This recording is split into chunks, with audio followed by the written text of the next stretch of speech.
everybody, welcome to the Witching Week, episode 7. Welcome back. I missed a week last week. I'm sorry about that. I had to just take a little bit of time off to catch up on things, to do some life admin.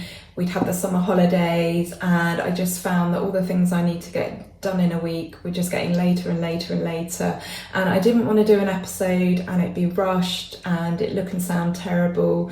And also I just wasn't feeling very well and I just wasn't feeling chatty and my head was just blank and I just wasn't really feeling it. So I thought I'd just post a regular video and then we carry on this week.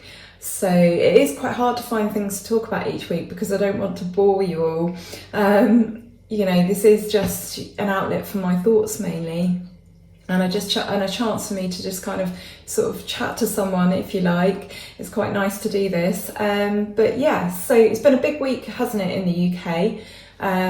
As you know, I'm sure many of you know, and perhaps if you're overseas you won't, but pretty big news. Queen Elizabeth II died last week. That was last Thursday, and yeah, it's been a bit of a strange week, hasn't it? Everything has felt very sort of upside down and like things are on pause, really. And the wheel is definitely turning. The weather I'm noticing in the mornings, it's very dark when it would normally be light, and it's very damp, and we're getting lots of like beautiful mists and some really, really gorgeous sunsets as well. So yeah, things are definitely, the weeks are flying past, you know, things are changing, and yeah, it's, before you know it, it's going to be Yule. So it's all the autumn equinox next week, Friday the 23rd at about 3 minutes past 2. And the word equinox means equal and then night, so nox means night.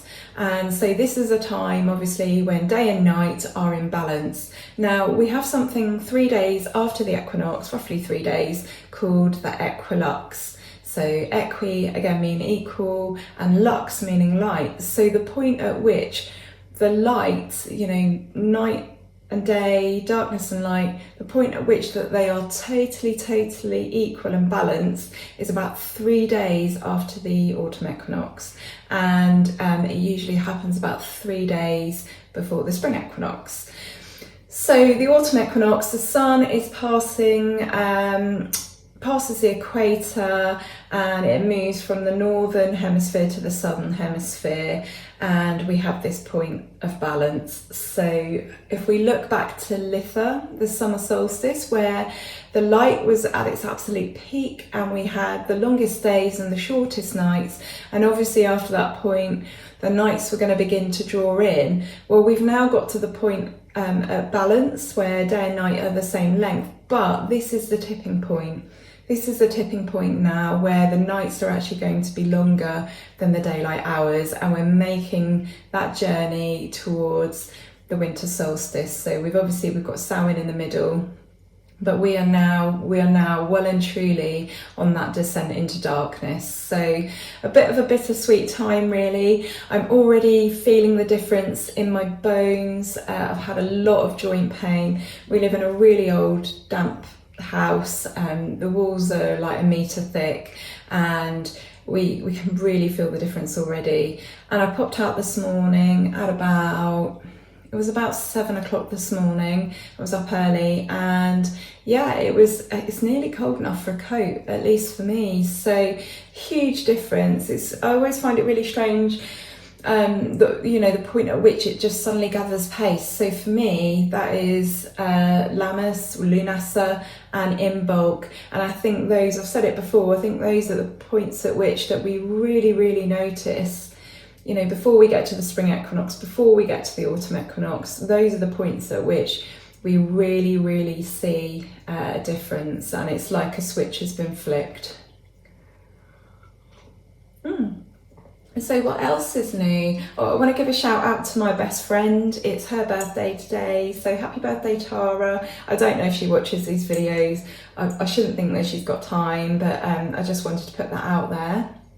And I'm just trying to think, like, oh yeah, so I'm going to be doing an Ask Me Anything and I thought I would film me answering the questions, and I'm going to put them up on YouTube. But if there is absolutely anything that you wanted to ask me, whether that be about living on a cemetery, or just me, or my life, or my page, or witchcraft, or whatever, now is the time to ask the opportunity to ask me.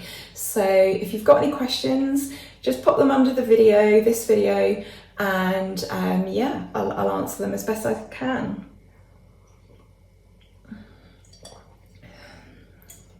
So this week I've been writing a little bit about solitary witchcraft practice versus group practice. And I thought I'd share some of my thoughts on that. I think within the witchcraft community there is a certain level of status afforded to people if they are a member of a coven. I do think that these days there are lots of people who say that they're in a coven and they're not actually in a proper coven. I myself, I'm not in a coven at the moment. I have been looking, but I don't think there are any in my area. And I just thought I'd talk about some of the pros and cons between solitary practice and group practice. So for some witches, they actually combine the two. Some witches are happy to work magically by themselves if they have a pagan community that they can go and take part in. So for example, some witches are happy to practice alone if they attend a moot once a month, and they get that opportunity to go and sort of chew the fat with other pagans, other witches, other druids, or it might be that they have an online community that they connect with, or one other pagan friend. I am aware that sometimes people have been a solitary practitioner for many years, then they do get the opportunity to join a coven and they decide not to because they are so used to working on their own. They've built up a practice which they enjoy.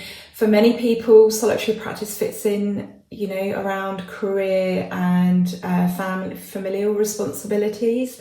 It might be that they're aware of one, they would like to join one, but it's just not the right time and they cannot commit.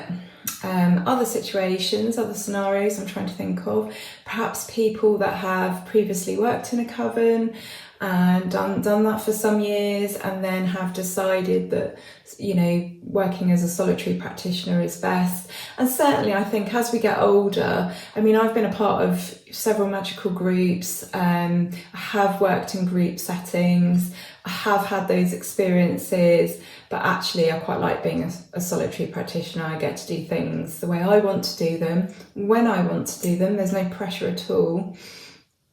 And yes, I myself have that witchcraft, that pagan community sort of there in the background as well. So I don't feel disconnected either to the sort of pagan community at large or disconnected from my practice. I'm very happy where I'm at the moment. I have just said that, I've been keeping an eye out, but if it doesn't happen, it doesn't happen.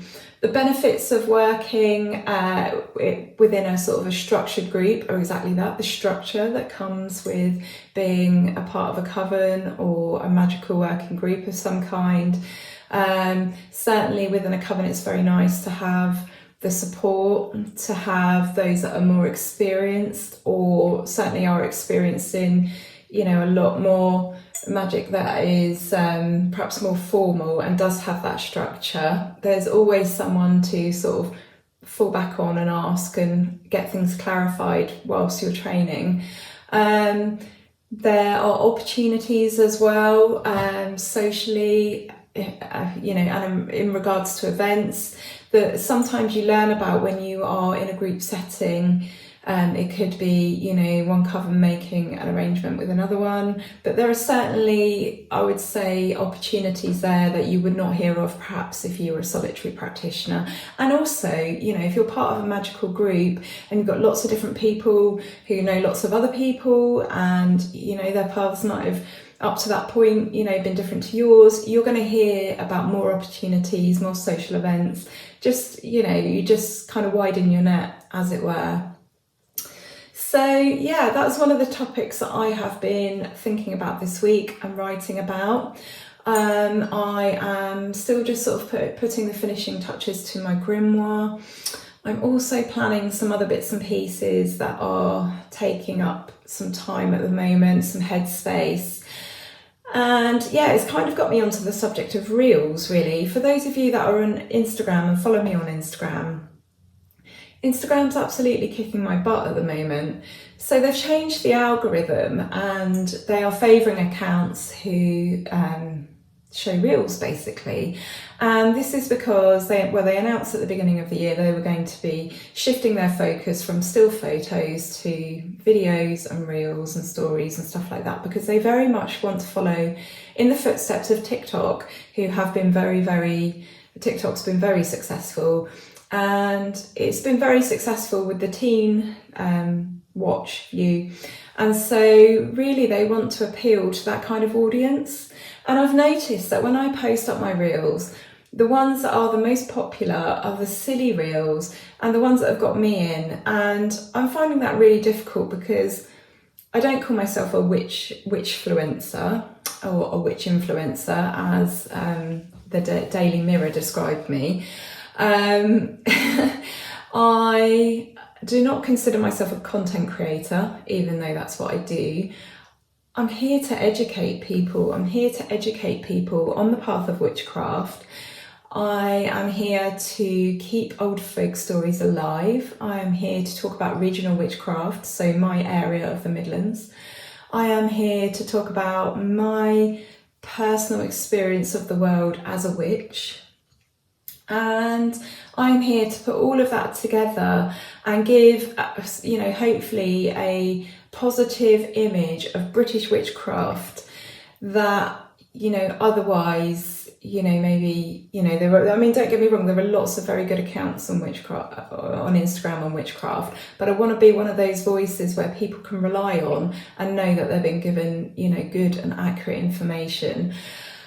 And I can't do that. I can't really do that when I'm making silly videos. I mean, dancing and singing and videos about, oh, my baby daddy did this and my baby mama did that. And I just find it's just not me, really. I am quite a serious person. Well, when it comes to this, I am, because, my path and talking about this path are really important to me and they're a passion. And I know there are ways of doing that and I'm trying to do that whilst being a bit entertaining, but you really, really probably don't want to see, reels and reels and reels and posts and posts and posts with my face in it. And I really didn't want to do that. And that is kind of why I started the YouTube channel, because for those that wanted to see me a little bit more and wanted that kind of personal touch, but I'm just really frustrated with Instagram because I do want to continue growing my page. I do want to continue educating people, and hopefully I would like to turn my page into, something a bit more. I've got ideas and, I've had ideas for a business and, I would like to work towards that. But, I'm not going to be seen at this rate because I've gone from gaining hundreds of people a week, sometimes thousands, to actually losing people each day. And it is purely because my account has been deemed irrelevant because I'm not just doing funny little skits. So that is quite a frustration to me at the moment. So if you are following me and you do enjoy my page and you want to help in any way, then sharing my reels is always going to be really helpful. And it's really helpful to share the ones that are already sort of looking like they're popular. And if there's anyone on here that's following me and would like me to do the same, and I don't happen to be following you, just drop me a message and I'll do the same. So maybe we can all help each other out that way. I'm sorry, I'm really tripping over my words today. I don't know if it's just tiredness or hormones or what, but I'm clearly out of practice for not, doing one of these for a week. So yeah, lesson learned. Okay. So let's do some card reading. Let's see what the message is for the week ahead.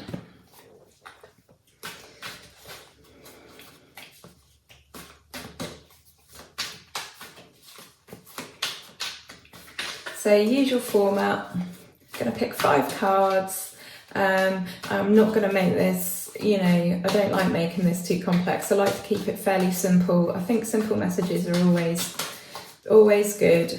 I also think it just depends on where you're at. I think sometimes the cards speak to you and give you a lot of information. And then other times, it's almost like they're just saying, just keep it simple, keep it simple.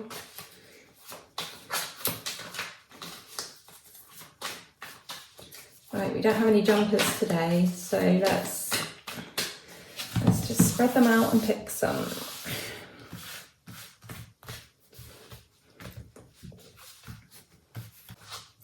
My goodness, it's a bit of a bleak message this week. So we've got the 8 of Swords, we've got the 4 of Pentacles, the Queen of Swords,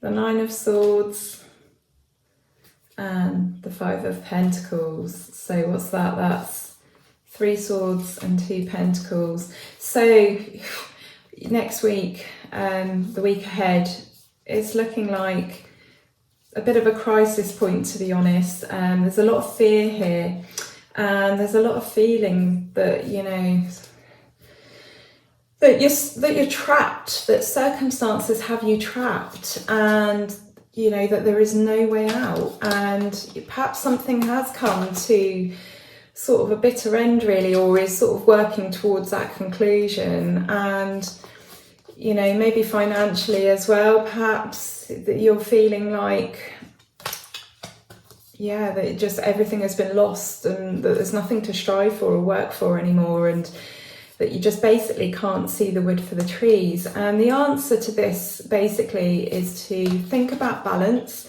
think about where you can find balance within the situation. Think about your position with money, if money is an issue and becomes an issue in this coming week. Think about how you can handle your money properly so that it doesn't make things worse.